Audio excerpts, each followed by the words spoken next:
Hello, my name is Andreina Gallegos. My husband and I and our kids, we've been coming here to Victory World Outreach for almost 2 years now. I was born in Tampa, Florida. My parents are from Dominican Republic, so me and my siblings, first generation here. We had amazing times growing up. There was a lot of love with between our siblings, and our parents showed us a lot of love. Loved seeing my parents dance and my mom cooking. Those were some of the best memories, and just us spending time as a family. By the age of 5, I was being sexually abused until the age of 12. And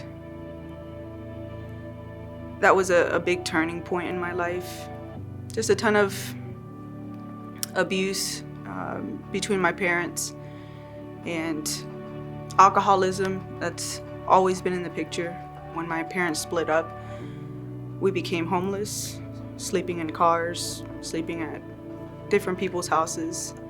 So by the age of 6, we ended up moving to Chicago, and it's just everything was downhill from there.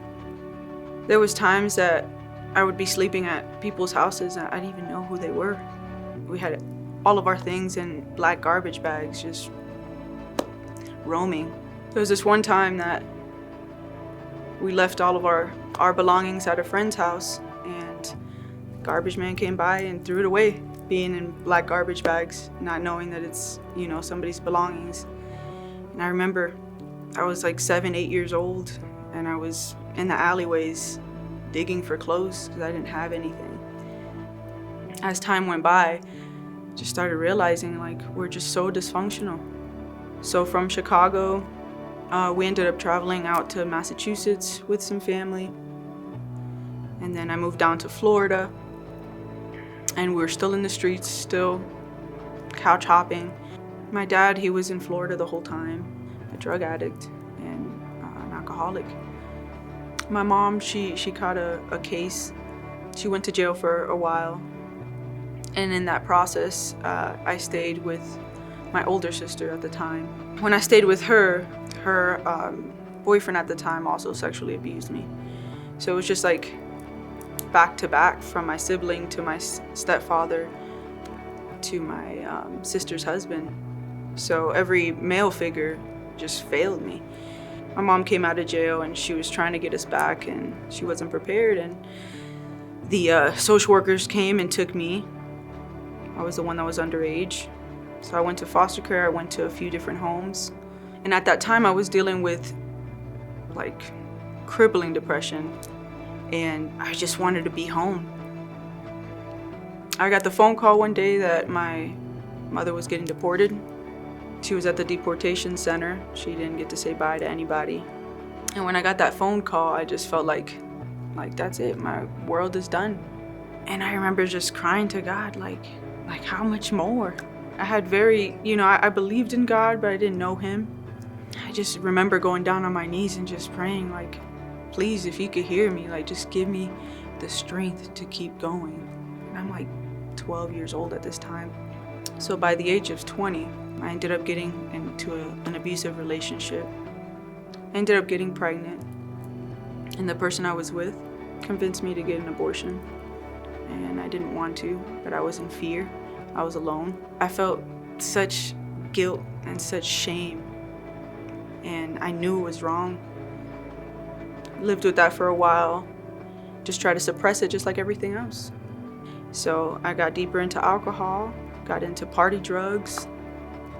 When I was 25, I was just drinking so heavy out here, and drinking and driving. And I remember I had this moment going back home from a friend's house, and I remember I fell asleep behind the wheel. I was driving full speed, probably 65, 70 miles an hour towards a guardrail. And when I was about 5 feet away from it, literally something told me, wake up.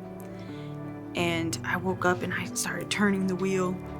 And I felt like that was a moment that God was telling me, hey, your life could really be worse, you know, if you don't get it together. So my now husband, we met in 2021 at Anytime Fitness. We became friends and we had an amazing friendship. And for the first time in my life, I actually started off with a friendship.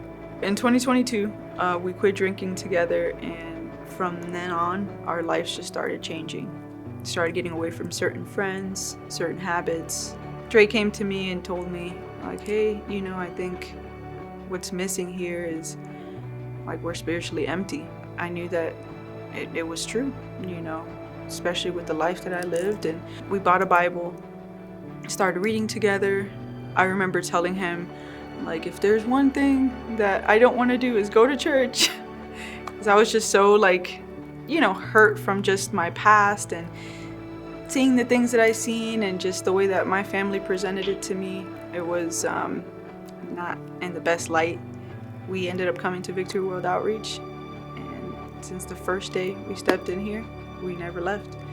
And our idea was, let's go church hopping and see, you know, and go shopping. And it's like God places you in places for a reason. A few months later, we decided to get married. Pastor Paul married us right here on a Wednesday in front of our tiny little family.